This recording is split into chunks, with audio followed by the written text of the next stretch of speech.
One of the critiques that's been leveled against him, especially from our part of the world, North America, is that he's not saying enough about the cause of life. I could not disagree more with those who are ranting and raving about this particular aspect. When Francis began his service from the chair of Peter, there was much hoopla saying that he wasn't saying what we wanted him to say, or how we wanted him to say it. Even some in the Catholic media pushed that nonsense narrative. In a November 2013 document that you all know now well, Evangelii Gaudium, Francis wrote that the Church's defense of unborn life cannot be expected to change because it's closely linked to the defense of each and every other human right. In last January's speech to the diplomats at the beginning of the new year, those ambassadors accredited to the Holy See, and which, by the way, this talk is considered to be the top annual politics and foreign policy speech, Francis returned to the theme. He said, I quote, "It is horrific even to think that there are children, victims of abortion, who will never see the light of day." In April this past year, during an audience with members of the Italian pro-life movement, he used even stronger rhetoric. Quote, "It is necessary to reiterate the strongest opposition to any direct attack on life, especially innocent and defenseless, and her unborn children in the womb is the innocence par excellence. Life once conceived must be protected with the utmost care. Abortion and infanticide are abominable crimes." End of quote. He is prophetically and profoundly pro-life. He's simply doing what the Bishop of Rome and successor of Peter should do, positioning the evil of abortion within its proper moral context, the failure to recognize the dignity of every single human person at every age and stage of life. And what I admire so much about how he's doing this is almost in the same breath, he'll speak about the protection of innocent life in the womb and the care of the elderly, and the abandonment and throwaway culture that has helped us to throw the elderly away. It's really very, very moving. In fact, at the end of September will be Grandparents' Day. He's going to preside at a big mass on September the 28th in St. Peter's Square. Procured abortion is only one of the poisonous fruits from the rotted tree growing in the corrupted garden of a culture of death. The media does not understand the teaching proclaimed by the Catholic Church concerning the dignity of absolutely every single human life. Sadly, that includes some within Catholic media, my colleagues. Nor does the media understand that our insistence upon protecting the fundamental human right to life is not merely an adherence to our own religious beliefs. It is a response to the truth revealed by natural moral law and confirmed by medical science. The child in the womb is our neighbor. That's what Francis is saying. It is always and everywhere wrong to take innocent life. The pro-life position is a human solidarity position. The embryonic human person, the child in the womb, the disabled, the needy, the poor, the elderly, the refugee, the enslaved, the impoverished, and the hungry are all members of the human family, and we are all our neighbors. The more that I hear Francis speak, both through his prophetic actions and his messages, the more I'm convinced that he is going to go down in history as one of the greatest pro-life popes that we have. In fact, I predict that his expression, throwaway culture, will soon inform the entire human rights movement that's called pro-life. He stands on the shoulders of giants. In 1995, St. John Paul II issued an encyclical letter on the inviolable dignity of every human life, called Evangelium Vitae. It is referenced or referred to in English as the Gospel of Life, and has become one of the primary sources of teaching to defend the pro-life position. Under the expression culture of death, John Paul brought together many of the current social evils. Procured abortion, which is always and everywhere intrinsically evil. Modern slaveries, including pornography and drug addiction.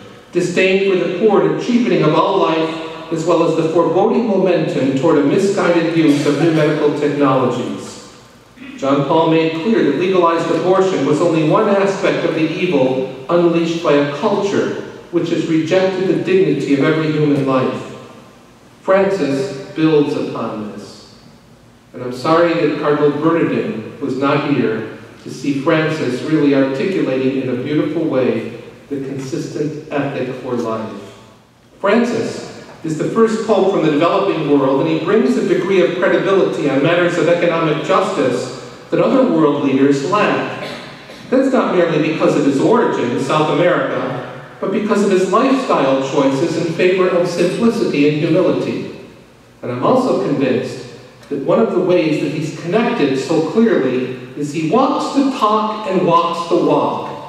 And when you're dealing with somebody who's so clearly simple and humble, it makes the mighty and powerful stop in their tracks. To be a church for the poor, the church must elevate the issue of poverty to the very top of its political agenda, establishing poverty alongside abortion as the preeminent moral issues of the community. Each of these topics, poverty and abortion, constitute an assault on the dignity of the human person. Francis startled the world last year in July, a year ago, when he traveled rather spontaneously to the island of Lampedusa off the coast of Sicily. A little bit of an insider story on that. He had mentioned to his advisors he wanted to do this May or June. This will take months, political minefield. Let's just think about this, we won't do anything. He mentioned it again and no action was taken. So he took it upon himself to call some commercial airlines to see how he can do this. One of the commercial airlines then called the Vatican to make sure, is the Pope really behind this? And some of the aides had to go to him and say, are you calling commercial airlines? The response is, if you don't take me, I'll get there. It was an incredible, powerful, moving visit. Very simple, very beautiful, and very pointed. He gave a homily at the Mass there in the harbor. The culture of comfort, which makes us think only of ourselves, makes us insensitive to the cries of other people, makes us live in soap bubbles, which, however lovely, are insubstantial. They offer a fleeting and empty illusion, which results in indifference to others. Indeed, it even leads to the globalization of indifference. In this globalized world, we've fallen into globalized indifference. We become used to the suffering of others. It doesn't affect me, it doesn't concern me, it's none of my business. In many ways, Francis has become the world's leading source of moral authority because he combines personal charisma with the institutional authority of leading the world's largest Christian church with over 1.2 billion followers in every corner of the globe. Catholicism is also the only world religion with its own diplomatic corps, as the Vatican is a sovereign state and has bilateral relations with over 180 nations. This gives the Church a unique platform to act as a voice of conscience in global affairs, and it does this very well. Look at the mess the world is in right now. I do not recall such a mess in my years, my 55 years of life. This is very serious. I lived for 5 years in the Middle East, in Jerusalem. I know that it's a hotbed, that whole part of the world. Right now it's a powder keg that's exploded. The only moral figure who was able to stand up and address this is Francis of Rome. This morning he received, by the way, former President of Israel, Shimon Peres. I'd love to have been a fly on the wall during that conversation.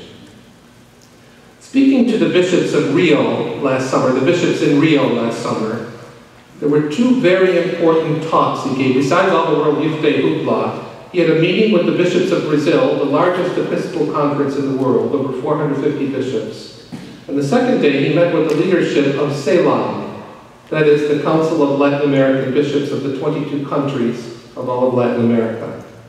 And if you put those 2 talks together, you really see the major points of his pontificate. You see the blueprint, the Magna Carta of what he wants to address. He talked about the temptations that are facing the church. The temptation to run the church like a business, an NGO, non-governmental organization. The temptation to transform the gospel into an ideology. And the temptation of clericalism. Let's pause for a moment and look at each of these temptations. The temptation to make the gospel message an ideology has been present in the church from the beginning. It attempts to interpret the gospel apart from the gospel in the church itself. Francis says you must look at the gospel with the eyes of a disciple. The temptation interprets the gospel message through the lenses of social justice, anthropology, politics, a Marxist or libertarian perspective. The gospel is then manipulated for particular purposes. It is a temptation of both the right and the left to use the gospel to serve political goals. Functionalism. The second temptation is to paralyze the church. More than being interested in the road itself, it's concerned with fixing holes in the road.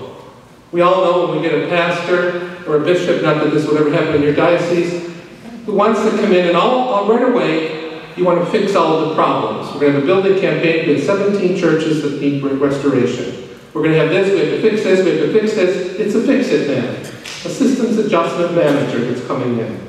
While those skills are very important, imagine if those skills dominate the way that we lead the church. We don't leave room for the Spirit. It's a temptation of church bureaucrats. It reduces the reality of the church to the structure of NGOs. What counts are quantifiable results and statistics. Francis does not want the church to end up being run like any other business organization. Now about clericalism. Clericalism, everybody thinks, is a disease affecting people who dress like me. The priest clericalizes the layperson, and the layperson kindly asks to be clericalized because deep down inside it's easier. Francis is saying it's not only affecting priests, but it's something affecting the whole church. Liberal clericalism tends to disdain popular piety, while conservative clericalism fears giving the laity a greater role in the church. Although these were presented as temptations for the Latin American church, it's obvious that they are universal. They're alive and well in Rome and elsewhere. Look at the ways that some lay people are clerical. The pastor calls in a couple or a man and says, I'd like you to help out with the finance committee. Well, Father, I can't possibly do it. You're ordained. Father, you're so great. You know all about these things. You study this. I really can't. Father, really, it's not for me. I'm only a lay person. What do? I run a company. You mean you can't help me out? Father, that's for you to do. That's a clerical response. It's not assuming one's baptismal role as being co-responsible for the church. And there's tons of other ways that happens. Last month, in meeting with the bishops of Asia in Korea during his visit, listen to what he said. In undertaking the path of dialogue with individuals and cultures, what should be our point of departure and the fundamental point of reference which guides us to our destination? Surely it is our own identity, our identity as Christians. But we cannot engage in real dialogue unless we're conscious of our own identity. First warning. Make sure you know who you are as a bishop and priest before you start to involve other people into the mission. We cannot engage in real dialogue unless we're conscious, nor can there be authentic dialogue unless we're capable of opening our minds and hearts in empathy and sincere receptivity to those with whom we speak. Empathy and receptivity. A clear sense of one's own identity and a capacity for empathy are thus the point of departure for all dialogue. If we are to speak freely, openly, and fruitfully with others, we must be clear about who we are, what God has done for us, what is it that He asks of us.